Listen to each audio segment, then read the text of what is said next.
I get a little bit excited when a British boxer does well, particularly against the odds, and last night that's exactly what Leigh Wood did.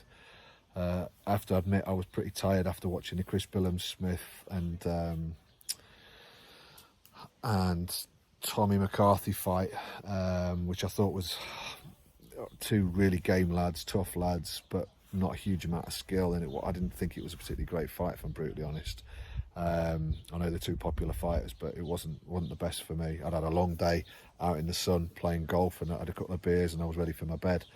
It was 12 o'clock here when Leigh Wood touched gloves with Kanzu, and I thought, well, I'll watch the first round and see what happens. And I was honestly close to nodding off, but within a minute or two, I was leaning into the TV a little bit more. It was a brilliant performance against a good world champ, not a great world champ, definitely not. Not even a super champ in the WBA. But to be fair, flies, man. To be fair, he came into the fight with a fearsome reputation, Kanzu, it was a brilliant win by Leigh Wood. Even if Kanzu was a little bit ring rusty, I think his performance, or people will say it wasn't the best version of Kanzu. I think that's because Leigh Wood didn't let him get into the fight. I thought his game plan and his tactics and the way he nullified all of Kanzu's strengths was just masterful, and that's obviously a combination of him and his team.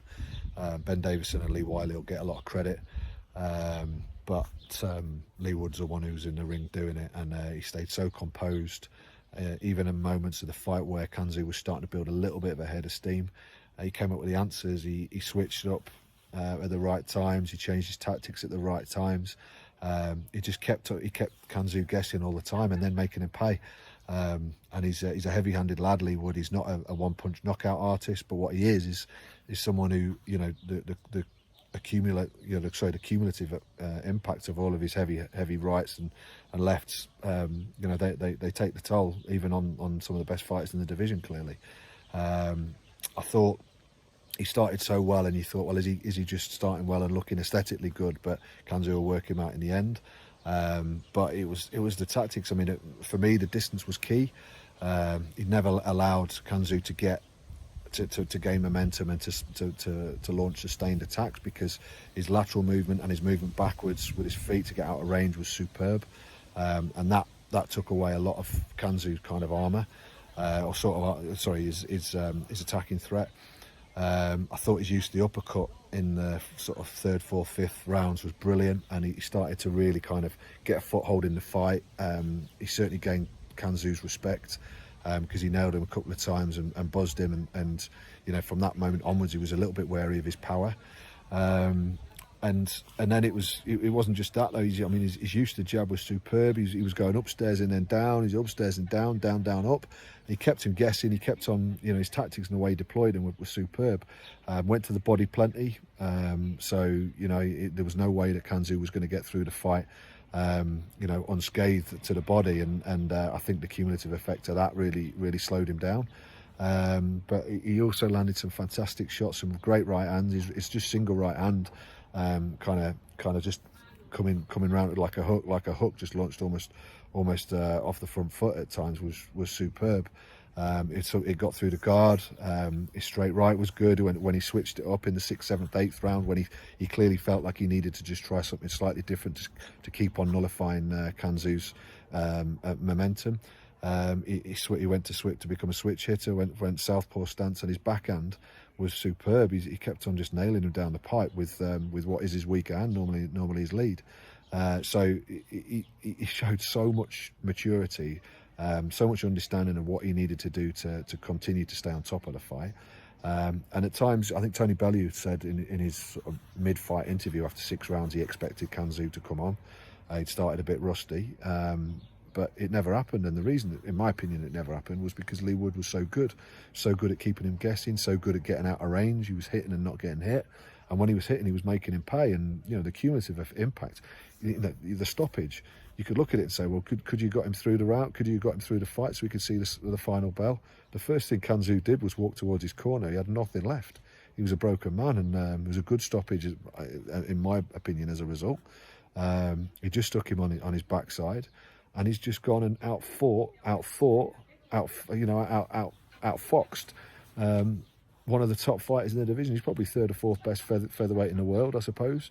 And he came into the fight with a fearsome reputation, and Leigh Wood has just gone and done an absolute number. And people talk about punch perfect. People like to look at it when you have a performance like that and say, well, there must have been something wrong. I just thought it was just an outstanding performance. Is he able to go and cash in on that success now? Well, let's see. I mean, I think Jazza Dickens and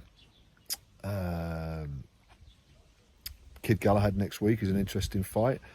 Both kind of tricky fighters, not necessarily really heavy-handed box office kind of fighters in well, not that many are at featherweight, but they're two very tactical and technical fighters. Leigh Wood, they'll certainly cause Leigh Wood problems if he comes up against them. I know he's already been beaten by Jazza Dickens once in his career. But I think he's come on a bundle under Ben Davison, and Ben is going to get a lot of credit for the performance. Wylie is going to get a lot of credit for the performance because tactically it was so good. But I think he's come on a bundle, and he just looks really motivated and fit and in a great place mentally. He seems to have really good control of moments when he's under maybe a little bit of fire, and he doesn't lose his composure.